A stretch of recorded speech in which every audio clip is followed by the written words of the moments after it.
What happens when the world's most controversial duchess faces one of America's sharpest journalists under the glaring lights of live television? If you thought Meghan Markle's previous interviews were fiery, you haven't seen her spar with George Stephanopoulos. Until now. Because what started as polite conversation would soon turn into open hostility, leaving millions of viewers stunned and wondering if the Duchess had finally met her match. The morning sun poured through the towering glass windows of the Good Morning America studio in New York City. The set gleamed with its usual warmth, coffee mugs neatly placed, cameras humming softly, and a backdrop of Manhattan's skyline glowing against a perfect blue sky. Producers, dressed in their headsets and clipboards, whispered excitedly behind the scenes. After all, this wasn't just any guest. This was Meghan Markle. Dressed in a sleek black pantsuit and her hair swept back into a flawless bun, Meghan walked confidently onto the set, her heels clicking against the polished floor. George Stephanopoulos rose from his chair to greet her, extending his hand with that practiced broadcaster's smile. "Meghan, welcome," George said smoothly. "Thank you for joining us this morning." "Of course," Meghan replied, settling into her chair. Her tone was already slightly cool, though she paired it with the kind of smile that didn't quite reach her eyes. "Happy to be here." George adjusted his tie and shuffled his note cards. There was something in his expression that suggested he was preparing for more than the standard celebrity puff piece. "So, Meghan," he began, leaning slightly forward, "you've been in the headlines for years now. From your acting career, to your royal marriage, to stepping away from the monarchy, to your projects here in the US. You've spoken a lot about your truth. But here's my first question. Do you believe your truth has ever conflicted with the truth?" The studio audience let out a faint murmur at the pointed question. Meghan's perfectly arched eyebrow rose as she let out a short laugh. "Well," she said, her voice dripping with irony, "I think people who spend their lives reading headlines and writing gossip columns love to talk about facts. But my experiences, those can't be debated. They're mine. My truth is exactly that. Mine. Whether that makes some people uncomfortable, that's really not my problem." George didn't flinch, but he gave a faint shake of his head, clearly unimpressed. "That's an interesting answer," he replied calmly, jotting something on his notepad. "And what about the royal family? You've painted them as cold, even cruel in your various interviews," George continued. "But when pressed for specifics, names, dates, evidence, you've declined to elaborate. Some would say, that's convenient. Do you feel any responsibility for the damage your comments may have caused, both to individuals in that family and to the institution itself?" Meghan's smile hardened. "Ah," she said, sitting back and crossing her legs. "Here we go. Another journalist trying to both sides racism and emotional neglect. Let me make this easy for you, George. It wasn't my job to protect the institution. It was their job to protect me, and they failed." George kept his eyes locked on hers. "But Meghan, you also benefited enormously from that institution, didn't you? The titles, the platform, the global attention. Don't you think there's a contradiction in accepting all of that while simultaneously tearing it down?" Meghan's laugh was sharp this time, almost mocking. "Oh, George," she said, "that's such a tired narrative. People love to say she wanted the fairy tale but couldn't handle the castle. Please, if you think my life was some kind of charmed existence, you clearly haven't been paying attention." The room grew just a little tenser. George's pen hovered above his notes as he pressed on. "And now you're here in the US, making documentaries, books, podcasts, telling your side of the story over and over again. And yet you still claim to want privacy. How do you reconcile that?" Meghan tilted her head, her lips pursing slightly. "I've said this many times, George. Privacy doesn't mean silence. It means control. I choose what I share. I choose how and when. That's called boundaries. Something the press seems incapable of understanding." There was a long pause. George studied her for a moment before setting his cards down entirely. "Fair enough," he said, though his tone suggested otherwise. "Let's talk about Harry for a moment." Meghan cut him off with a curt wave of her hand. "Let's not actually," she snapped. "I think he's been dragged into enough interviews. This is about me, isn't it?" George raised an eyebrow, his lips twitching, with the faintest hint of irritation. Well, he said evenly, it's about the story, and Harry is part of that story. Harry is my husband, Meghan shot back, her voice sharper now. Not your headline. George didn't break eye contact. And yet you've spent the last few years making your marriage very much part of the headlines, he replied dryly. Meghan's mouth tightened into a thin line. And what about your career before Harry? George continued. You were an actress on a moderately successful cable show. You've spoken about how proud you were of that work, and yet, since marrying into the royal family, you've dismissed that time as insignificant. Do you look back on your acting career fondly, or do you see it now as just a stepping stone? Meghan's laugh this time was low and incredulous. You really do your research, don't you? She said, her tone edged with sarcasm. I've always been proud of my work, but it's fascinating how people like you love to belittle it. What was it you did before this? Clinton's communications guy? Now you sit here throwing stones at people who've actually done something meaningful. The comment was clearly meant to sting, and for the first time, George's expression flickered, though only for a moment. Let me rephrase, he said finally, his voice measured. Do you think the public's fascination with you comes from your accomplishments, or from the controversy you've created? Meghan leaned back in her chair, her arms crossing defiantly. I think the public's fascination comes from the fact that I speak truths most people are too scared to say. And that clearly makes a lot of people, including journalists like yourself, very uncomfortable. George didn't respond immediately. He simply sat back, folding his hands in his lap, the corners of his mouth tightening into the faintest of smiles. And the tension between them, between a duchess who refused to yield and a journalist who refused to be charmed, hung heavy in the air as the cameras continued to roll. The air in the studio thickened as Meghan and George locked eyes. With every passing question, the warmth of morning television was replaced by something colder, sharper, a battle of egos playing out live in front of millions. And if you thought George was done pressing, you were wrong. The next round of questions would go deeper, cutting past rehearsed sound bites and straight into the heart of Meghan's contradictions, leaving even her formidable composure teetering on the edge. George leaned forward now, his elbows resting on the desk. His notes lay untouched, his eyes focused entirely on Meghan. Let's circle back, he said, his tone neutral but his words deliberate. You've made it clear that you felt unsupported by the royal family. But what about the British people? Many welcomed you warmly in the beginning. Do you believe you let them down by leaving? Meghan's laugh was short and sharp. Oh, George, please, don't act like the British press speaks for the people. If they were disappointed, it's because they believed the lies they were fed daily.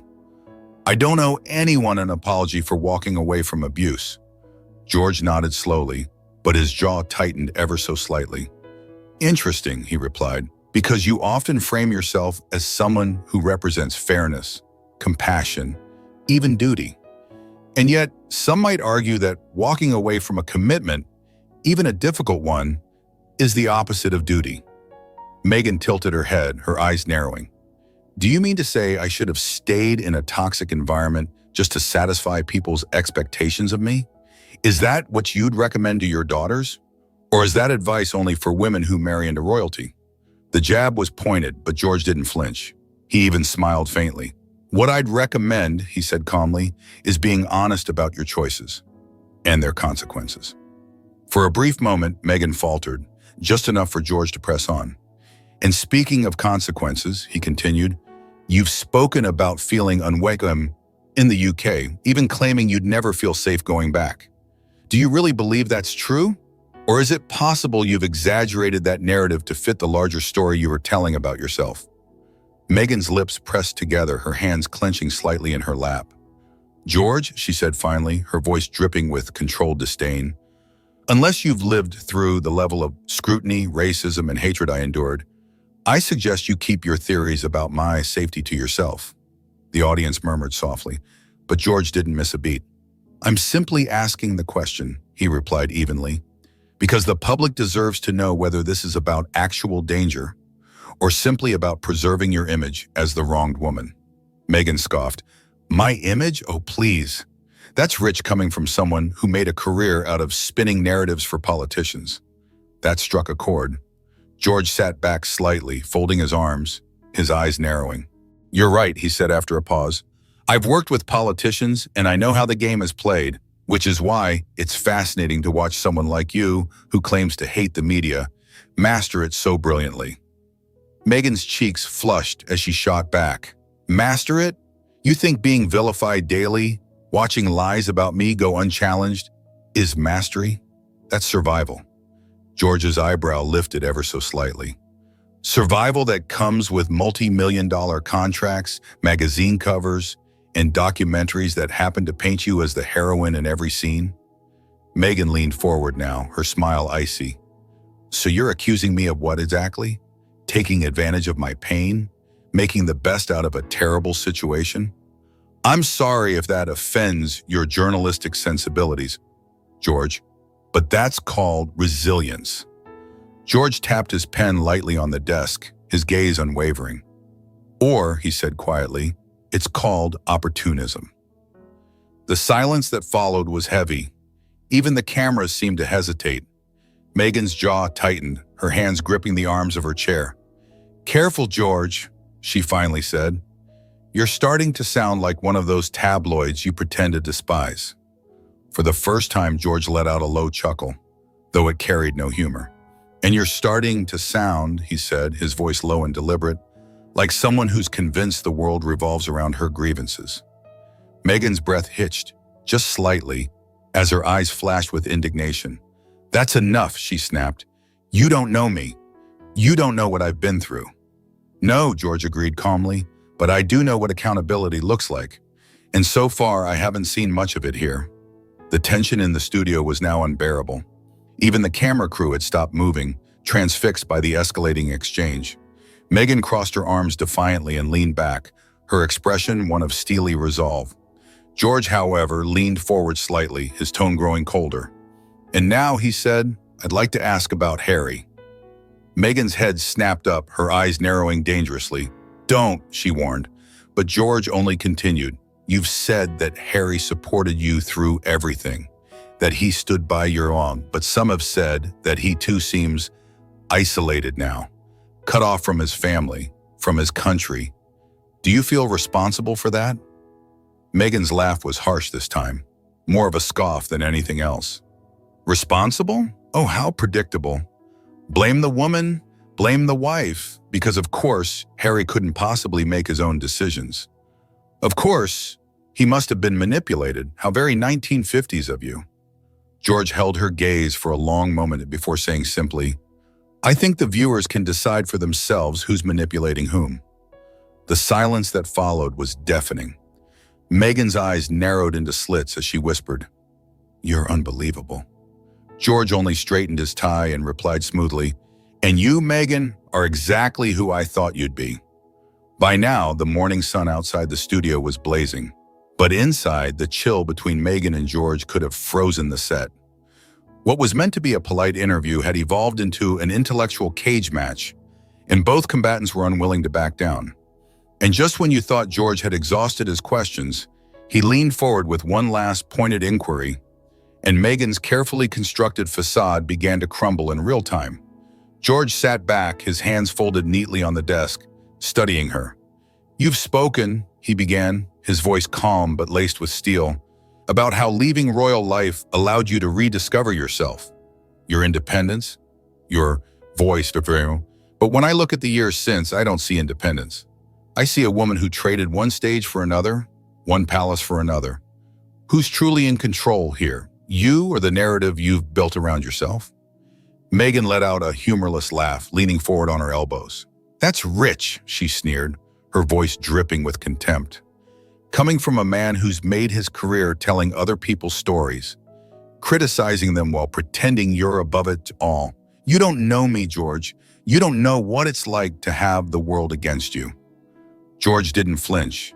He simply tilted his head, watching her with the same dispassionate scrutiny that had unnerved politicians and generals alike. "I don't need to know you," he said quietly.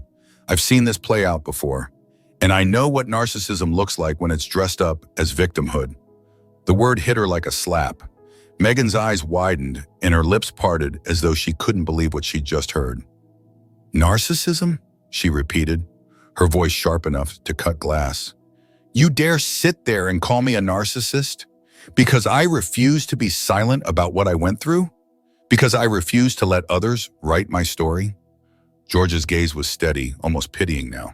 No, he said, because every question, every criticism, every challenge, you meet it with indignation, with blame, with condescension. It's always someone else's fault, always someone else who's cruel or ignorant or racist, but never you. Not once have I heard you say, maybe I mishandled that. Maybe I hurt someone too. That's not strength, Meghan. That's denial. The air in the studio had gone utterly still. Even the faint hum of the camera seemed to fade as Meghan stared him down, her jaw tight, her chest rising and falling with quickened breath. You think you're clever, don't you? She hissed, her voice low now, trembling with fury. You think you're exposing me. But all you've done here is prove why women like me stay quiet, why we smile and lean while men like you try to tear us apart for sport. George shook his head slowly, his voice calm but relentless. This isn't sport, he said. This is journalism. This is asking questions that people are too afraid to ask because they don't want to be called cruel or misogynistic or racist. But someone has to ask, because the public deserves answers. And what I see here, he gestured slightly toward her, is someone who doesn't have them.